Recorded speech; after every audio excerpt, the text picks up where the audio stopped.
मंगल मंगल करण वीतराग विज्ञान नमो ताहि जाते भगे अरहंतादि जो विद्यादि सागर सुधी जो विद्यादि सागर सुधी गुरु हैं हितैषी शुद्धात्म में निरत नित्य हितोपदेशी वे पाप ग्रीष्म ऋतु में जल हैं सयाने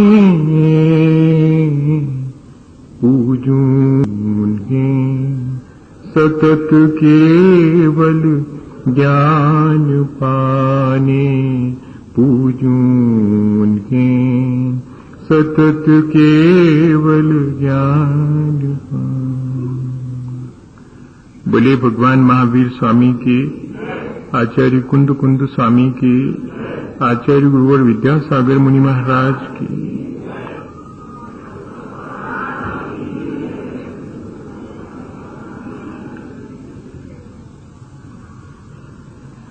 हम सभी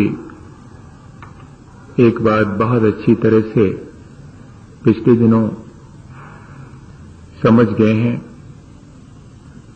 कि हम जहां निरंतर नए नए कर्म करते हैं और अपने किए कर्मों का फल भी चखते हैं, ये नए कर्म का संचय भी करते हैं। संसार में कोई भी ऐसा नहीं है देह को धारण करने वाला जिसे कि कर्म का बंधन न हो, चाहे साधु हो या कि एक सामान्य गृहस्थ हो, सभी के जीवन में कर्म बंधन निरंतर चलता रहता है। हम जब चाहें कि अब हमें कर्म नहीं बांधना है तो हमारे चाहने से कर्म का बंधन रुक नहीं सकता। ठीक ऐसे ही जैसे कि एक बार किसी से कर्ज ले लिया, उधार ले लिया, तो अब चाहे दिन हो और चाहे रात हो, उसका ब्याज निरंतर बढ़ता ही जाएगा। हम चाह करके भी उसको रोक नहीं सकते। ठीक ऐसे ही यह कर्म की प्रक्रिया निरंतर चलती रहती है। जैसे बेटा स्कूल से लौट के आता है और जल्दी से बस्ता रख के और खेलने के लिए दौड़ लगाता है, तो मां पकड़ लेती है, खाना खा के जाओ फिर बाद में खेलना। उसको तो खेल की लगी हुई है, वो कहता नहीं खाना खाना, तो फिर सुनो दूध पी के जाओ। उसको खेल खेलना है, उसको कहां दूध पीने की फुर्सत है, दूध भी नहीं पीना, तो फिर कान पकड़ लेती है कि तुम खेलने जाओ, मैं मना नहीं करती, लेकिन दो में से एक कुछ करना पड़ेगा, या तो खाना खा के जाओ या कि कुछ दूध पी के जाओ। दो तुम्हें लेना हो वो लेकर के जाओ, लेकिन बिना उसके तो नहीं जाने दें। कर्म बंध की प्रक्रिया भी ऐसी ही है, करना तो पड़ेगा, या तो खाना खा के जाओ और या कि दूध पी के जाओ, या तो शुभ कर्म बंधेंगे या कि अशुभ कर्म बंधेंगे, दो में से कोई एक तो बांधनी पड़े। कर्म ना बंधे ये तो बहुत मुश्किल है। जब तक देह धारण करी है तब तक तो कर्मों के बंधन से मुक्ति इतनी आसान नहीं है, पर इतनी चॉइस हमारी है कि हमें शुभ बांधना है कि अशुभ बांधना है, ये हमारी चॉइस है और हमें इसका लाभ उठाना चाहिए। जब कर्म बांधना ही है, हम कुछ ना कुछ कर्म करते हैं जिससे कि हमारे जैसे परिणाम बनते हैं वैसे नए कर्म हमारे अंदर संचित होते हैं। जब ये क्रिया निरंतर चल ही रही है तो फिर अब मेरा अपना कौशल है, मेरी अपनी दक्षता है, मेरी अपनी आर्ट है, मेरी अपनी टेक्नोलॉजी है कि मैं इसमें से क्या चाहता हूं, मेरी चॉइस क्या है, मैं शुभ को चाहता हूं कि अशुभ को चाहता हूं, मैं जिसे चाहूं वैसा बांध सकता हूं। और भैया, कर्म बंध की प्रक्रिया को जीतने का यही उपाय है। मैं मनुष्य हूं तो यदि देव नहीं बन पाता हूं तो कम से कम ऐसा तो करूं कि मनुष्य ही रहा हूं, ऐसा तो न करूं जिससे कि मैं पशुता पर उतर जाऊं। ये तो मेरा विवेक है। तो मुझे अगर कर्म बांधने ही है तो ऐसे बांधूं जिससे कि देवत्व को प्राप्त करूं, ऐसे बांधूं कि कम से कम अपने भीतर की मनुष्यता तो बरकरार रही आए। ऐसे खोटे कर्म तो नहीं बांधूं जिससे कि मुझे पशुता की तरफ या कि नरक की तरफ उतरना पड़े। बस ये हमें अब अपने कर्मों को जीतने के लिए प्रक्रिया करनी है। संसार के घात प्रतिघात से बचने का नाम यही है कि संसार के जो घात प्रतिघात हैं वे मुझे निरंतर अशुभ में ले जाते हैं। मैं संसार के घात प्रतिघात से बच के परोपकार में लग जाऊं। कर्मों को जीतने का तीसरा उपाय ये हमारे हाथ में। पहला उपाय कल हमने विचार किया था, 2 उपायों पर हमने विचार किया था कि बाह्य वातावरण से जितनी जल्दी हो सके सामंजस्य बिठा लेना चाहिए, कॉम्प्रोमाइज और एडजस्टमेंट करके आगे बढ़ जाना चाहिए। कौन पड़े झगड़े में। मैं सबकी सब बातें चुपचाप मान लेता हूं। लोग कहते हैं सब बातें चुपचाप मानते जाना कमजोरी है, तो मैं उनकी ये बात भी मान लेता हूं। क्या करूं, मैं कमजोर हूं, मेरे से व्यर्थ लड़ा नहीं जाता। ये एक बार हमारे जीवन का हम सूत्र बना लेवे, ऐसी कमजोरी हमें स्वीकार है। कम से कम व्यर्थ के घात प्रतिघात से तो बच जाएंगे। तो पहला उपाय कर्मों को जीतने का यही था। और दूसरा उपाय था कि मेरी प्रतिक्रिया से बच तो पाता नहीं हूं, प्रतिक्रिया तो करनी ही पड़ती है संसार में, लेकिन मेरी प्रतिक्रिया कम से कम हो और जितनी भी हो वो सब पॉजिटिव हो, सकारात्मक हो, रचनात्मक हो, कंस्ट्रक्टिव हो, किसी का उससे हानि ना हो। मैं प्रतिक्रिया इस तरह की करूं। और तीसरी कर्मों को जीतने की प्रक्रिया है कि मैं देखूं कि मेरे कर्मों की जिम्मेदारी तो है, पर उसमें से शुभ को चुनना है कि अशुभ को। तो दिन भर में ज्यादा से ज्यादा मैं शुभ कर्मों को चुनूं, जो मुझे करना है वो शुभ ही करूं और अशुभ से बचूं। संसार के घात प्रतिघात में तो सिर्फ अशुभ की तरफ ही बढ़ना होता है। उसको जरा अपन समझेंगे कि क्या है संसार का घात और प्रतिघात। अभी पहले ये समझ लें कि मैं अपने कर्मों को कैसे शुभ करूं और कैसे अशुभ कर्मों से बचूं। जैसे ही अगर हम अशुभ कर्म से नहीं भी बच पा रहे हैं और यदि हम शुभ कर्म करना शुरू कर देते हैं तो अशुभ कर्मों का दबाव अपने आप कम होने लगता है और शुभ का डोमिनेट हो जाता है। अगर मुझे अपने शुभ कर्मों को बढ़ाना है तो फिर मैं जब भी विचार करूं तो दूसरे के हित का विचार करूं। ऐसा विचार न करूं जिससे कि बैर विरोध कलह और असंतोष बढ़े। मैं अगर बोलूं तो ऐसी वाणी बोलूं जिससे कि दूसरे का और मेरा अहित ना हो, जिससे कि वातावरण में क्षोभ उत्पन्न ना हो। मैं अगर शरीर से कोई क्रिया करूं या कि जितने भी मुझे साधन मिले हैं अपने संसाधन दिन भर के उपयोग के, उन सब का ऐसा उपयोग करूं जिससे कि मेरे आसपास के परिवेश में और अव्यवस्था ना फैले, मिसमैनेज ना हो मेरे अपने शरीर से और मेरे अपने उपयोग में आने वाले साधनों से। क्या मैं इस तरह से अपने वर्तमान के कर्मों को एक दिशा दे सकता हूं? दे सकता हूं। अगर ध्यान में बना रहे तो फौरन हम अपने मन, वाणी और शरीर के द्वारा शुभ क्रियाओं को बढ़ावा दें।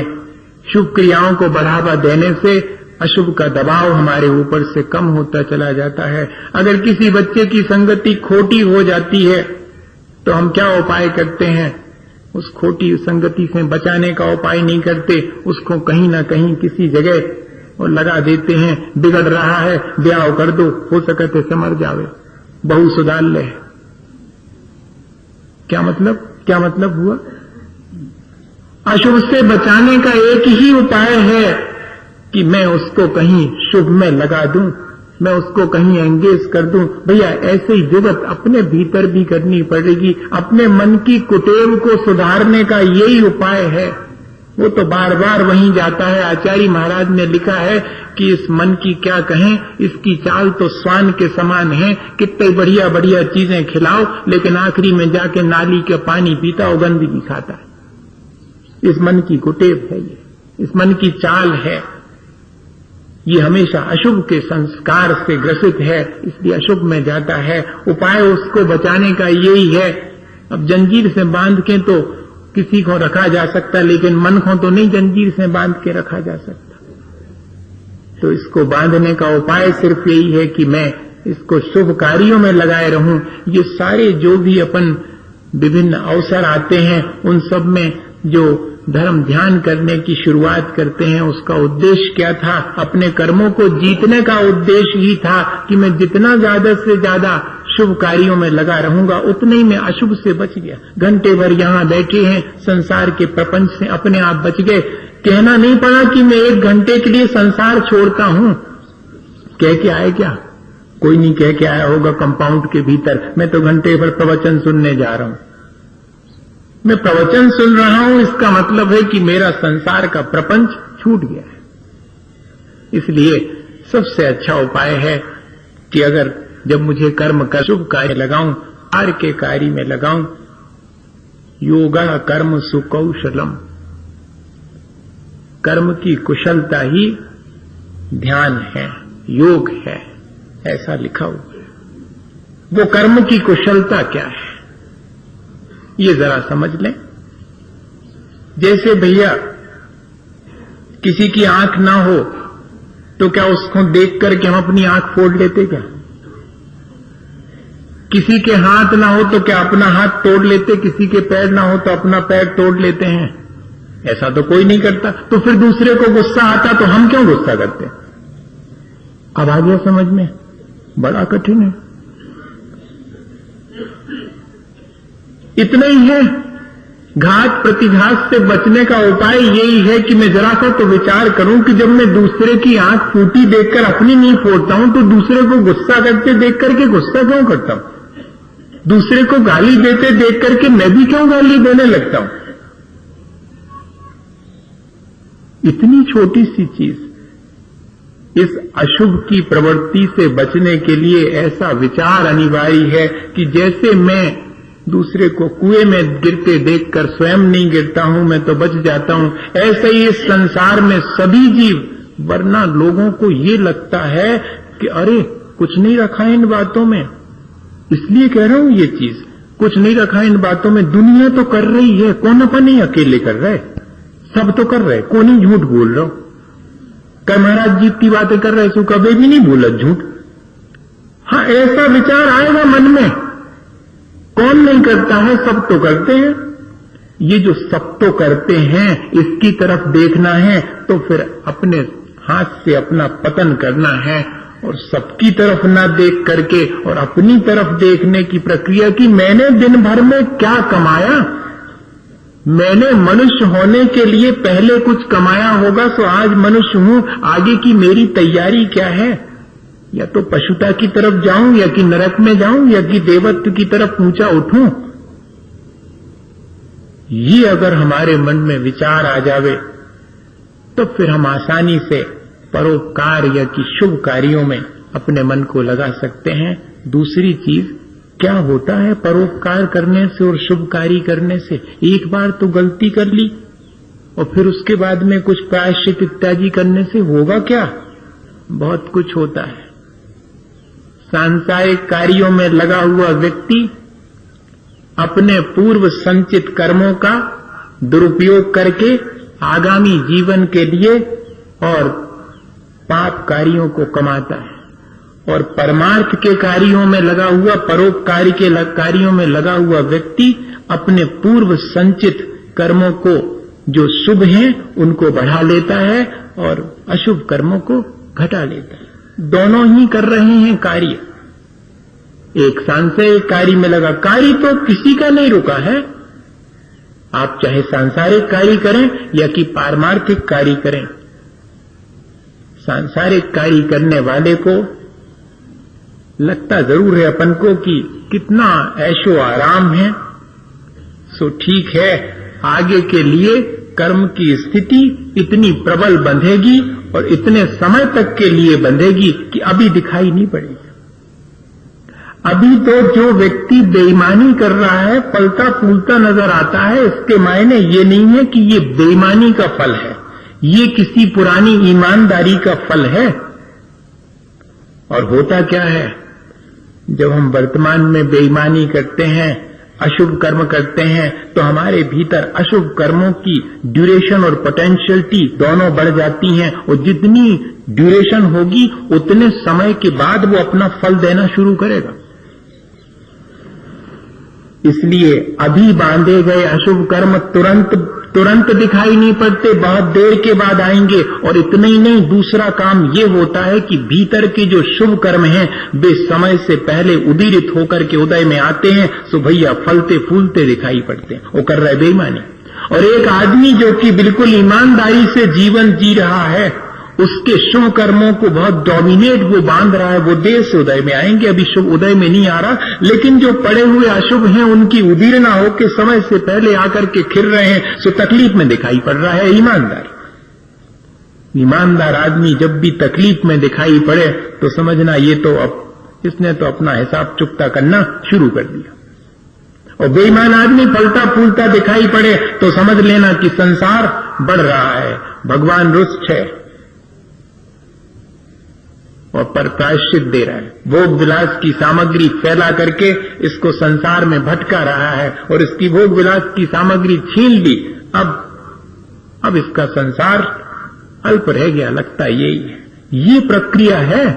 जब भी हम इस बात का विचार करें शुभ और अशुभ का और वर्तमान को देख करके उससे मिलान करें, तो ध्यान रखना शुभ का फल शुभ ही है, अशुभ का फल कभी शुभ नहीं हो सकता और कभी शुभ का फल अशुभ भी नहीं हो सकता। ये चीज हमारे मन में हमेशा ध्यान में रहे और हम शुभ की तरफ आगे बढ़ते चले जाएं। एक छोटा सा उदाहरण है, उससे शायद बात समझ में आए और घात प्रतिघात की बात भी समझने के लिए एक छोटा सा उदाहरण अपन देखेंगे। और आज अपनी बात कर्मों को जीतने की इतनी हो जाएगी, कल तो सामान्य से विषय पर अपन चर्चा करेंगे और फिर इसको फिर कंटिन्यू करेंगे इस प्रक्रिया को। एक दिन का गैप भी होना चाहिए, 5-6 दिन से लगातार जो है एक दिन का गैप, मतलब कल किसी जनरल उस पर बैठेंगे अपन, कल अपन संडे एंजॉय करेंगे संडे का। नहीं तो इतने थक गए, वो कह रहे थे कि आप इतनी कठिन कठिन बात बताते चले जा रहे हैं और हम तो बहुत मुश्किल में पड़ गए। नहीं, आप थोड़ा सा एक दिन की अपन आज इतनी चीज और समझ लेवें।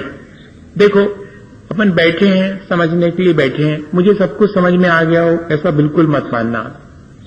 मुझे भी उतना ही समझ में आया। समझ में जिसको आता है वो जब तक अपने जीवन में उसको नहीं कर लेवे तब तक उसकी वो समझदारी उसके किसी काम की नहीं है। सो अपन काय के लिए बैठे हैं, समझ तो बहुत लोगों के पास है, अपन तो ये समझने के लिए बैठे हैं कि करें का कैसो कर लेवे जैसे अपनो काम हो जाए। बाकी पंडिताई अंडताई तो छोड़ो, बहुत लोगों के पास है, विद्वत्ता तो बहुत लोगों के पास। इसलिए ये मान करके कि मैं इतनी बातों में से क्या कर पाऊंगा, कितना मेरे जीवन में पॉसिबल है, बस वो शुरू करता हूं, आज ही से शुरू करता हूं, फिर अगले बार फिर देखेंगे। अभी इसी जीवन में थोड़ी मोक्ष होने वाला है, अगले बार करेंगे, फिर मेहनत करेंगे थोड़ी तब होएगा, पर शुरुआत तो कर ले। इस दृष्टि से क्या हुआ, एक भविष्यवाणी हुई कि ये जो राजा का बेटा है तो बड़ा पुण्यात्मा, इसलिए इसको जो है राज सिंहासन मिलेगा। और दूसरा एक मंत्री का बेटा था, तो कहते कि ये इसकी भविष्य ऐसा है कि इसको सूली लगेगी। अब बताओ, दोनों ने सुना, राजा के बेटे को आ गया अहंकार कि देखा मेरा पुण्य, और अब तो मैं राजा बनी जाऊंगा। और जनाब ने अपने सत्ता और संपत्ति का दुरुपयोग शुरू कर दिया। ऐशो आराम, जो कुछ भी हो सकती थी, बुरी आदतें, वे सब शुरू कर दी। अब तो राजा बनने गए, भविष्यवाणी हो गई राजा बनूंगा। और दूसरे मंत्री के पुत्र ने कहा कि सूली लगेगी, इसका मतलब ये है कि मैं कुछ ना कुछ गलत करूंगा, इसलिए अब मुझे गलत तो कुछ करनी नहीं, सावधानी बरतनी है। और वो फूंक के कदम रखने लगा और दूसरे जनाब लड़खड़ा के चलने लगे। ठीक समझ गए आप? बहुत जल्दी समझ जाते हैं, इतना सब समझते हैं। और स्थिति क्या हुई? वो दिन आ गया, दोनों ने कहा कि अभी तक तो हमारे जीवन में न इसको गद्दी मिली और न इसको सूली लगी, चल के देखते हैं, आज आखिरी दिन है। पूछते हैं जोशी महाराज से कि क्या है आपके ऐसे झूठे प्रेडिक्शंस, भविष्यवाणियां ऐसी झूठी करते हैं आप? तो चले दोनों, और जो राजा का पुत्र था उसको ठोकर लगी और नीचे गिरा, तो देखा कि उस पत्थर को हटाने पर वहां पर ढेर सारी असरफियां मिल गईं। वो पॉकेट में रखी और आगे बढ़ गया। मंत्री का पुत्र भी पीछे पीछे जा रहा था, उसको बहुत जोर से एक कांटा लगा, निकाला तो खून निकलने लगा, पट्टी बांध ली, पहुंच गया वो भी जोशी के यहां पर। कहा कि आपकी सारी भविष्यवाणी झूठी निकली, न इनको गद्दी मिली और न मुझे सूली हुई। बोले सुनो, दोनों हुए हैं, रस्ते में बताओ क्या क्या हुआ इतने दिनों में? बोले कुछ नहीं, और दिनों में तो कुछ नहीं हुआ, आज ही आ रहे थे तो हमको 2-4-10 असरफियां मिली और इनको कांटा लग गया, हो गया काम। तुम्हारे अपने वर्तमान के दुष्कर्मों से मिलती हुई गद्दी थोड़े से सोने के सिक्कों में सीमित होकर रह गई और इसकी सूली अकेले कांटे में सिमट करके रह गई। ये ध्यान रखना कि जो कुछ भी हम संचित करके लाए हैं, हम अपने वर्तमान के शुभ और अशुभ से उसमें बहुत सारे चेंजेस करते रहते हैं। इसलिए जब भी कर्म करने का मन हो, शुभ करना। शुभ करने से हमारे अशुभ का दबाव घटता है, शुभ का प्रभाव बढ़ने लगता है। और अगर हम संचित करके तो शुभ लाए हैं, वर्तमान में अगर हम खोटे कर्म करेंगे तो अशुभ का प्रभाव घटेगा, शुभ का प्रभाव घटेगा और अशुभ का बढ़ने लगेगा। जीवन में ये देखने में आता। अब हमारी कुशलता क्या है? घात प्रतिघात से बचने की कुशलता इतनी ही है कि अगर कोई हमारे ऊपर घात करता है तो हम प्रतिघात ना करें या कि स्वाघात ना करें। हां, किसी ने मुझे गाली दी तो मैं उसे गाली देता हूं या मारता हूं, ये प्रतिघात है। और इतने ही नहीं, मैं गाली देके अपना मन खट्टा करता हूं, ये स्वाघात है। इसकी तरफ किसी का ध्यान नहीं जाता। ये जो आत्मघात है वो निरंतर कर रहे हैं अपन। अगर देखें तो बड़ा कैसा लगेगा, एकदम प्राण अपने प्राण ले लेना, ये तो है ही आत्मघात। लेकिन अपनी जान को सांसत में डालना, अपने इंद्रिय और मन को तकलीफ पहुंचाना, अपने मन में संक्लेशित होना, संक्लेश का उपाय करना, ये भी तो अपना ही घात है। दूसरे के संक्लेश से अपने मन को संक्लेशित कर देना बहुत कठिन प्रक्रिया है, बहुत कठिन, अत्यंत। ये सबसे ज्यादा प्रतिक्रिया तो हम एक बार पॉजिटिव कर लेंगे, लेकिन कोई हमारे ऊपर घात करे और हम प्रतिघात न करें और बिल्कुल साइलेंट रह जाएं, भीतर कुछ भी ना हो, ऐसा बहुत मुश्किल। किसी ने गाली दी और हम प्रसन्न, अरे भारी ऊंची विद्या है ये, जिसको आ जाए। बाकी विद्याएं तो सबको आती होंगी, ये वाली विद्या जिसको आ जाए वो जीत गया, वो संसार से पार हो गया। और इसका एक उदाहरण कन्हैयालाल प्रभाकर मिश्र ने लिखा।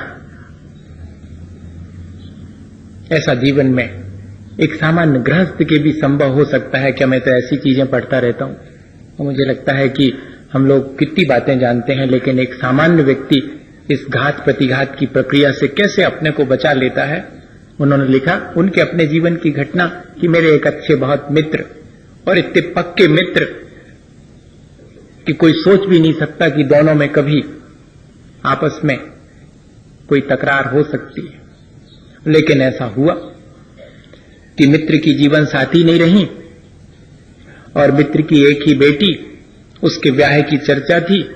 जिम्मेदारी मित्र के नाते मेरी भी थी, तो मैंने अपने रिश्तेदार के बेटे से और उस बेटी के ब्याह की चर्चा चलाई और मामला कुछ खटाई में पड़ गया और हम दोनों के बीच में तकरार हो गई। घटना इतनी होता है जिंदगी में, इस तरह से बहुत होता है।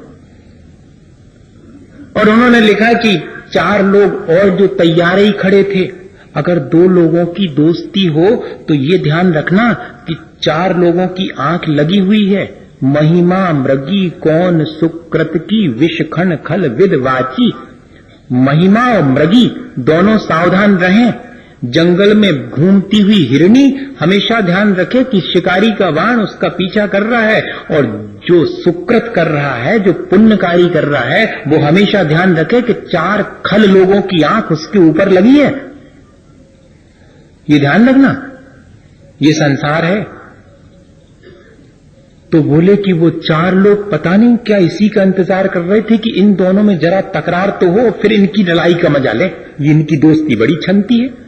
हाँ, ऐसे भी है, ऐसा भी है। यही है संसार का घात प्रतिघात, इसमें हम सब शामिल हैं। और उन 4 लोगों ने बोले हमारे मित्र को ऐसा समझा बुझा दिया कि हमारे मित्र ने हमारे ऊपर कहेगा कि हमारी जीवन साथी की धरोहर ये खा गए, ऐसा दीवानी मुकदमा लगा दिया। अब बोले मुझे थोड़ी तो पहले गुस्सा आई अपने मित्र पर कि इतनी वर्षों की मित्रता और एक क्षण के अंदर ये हो गया, और फिर उसके बाद हंसी आई कि अब मैंने कोई धरोहर खाई हो तो खाई, मैंने तो खाई ही नहीं, और ये व्यर्थ ही मेरे ऊपर एक देखेंगे, निपटेंगे, जो होगा देखेंगे, पर है तो मेरा मित्र। ये बात अभी भी मन से नहीं गई थी। सामने वाले के मन से चली गई हो तो चली गई, उसके मन से भी नहीं गई थी। वो तो बीच में कुछ ऐसी स्थिति बन गई। और कहते हैं कन्हैयालाल मिश्र ने कि मैं रास्ते से चला जाता था और उतने में वो मित्र जिनसे कि बहुत दिन से मिलना ही नहीं हो रहा था, आमना सामने नहीं हो रहा था, दूरी धीरे धीरे बढ़ती जा रही थी, वो सामने से आते दिखाई पड़े, सो मुझे देख लिया उनने, सो बच कर निकलने लगे।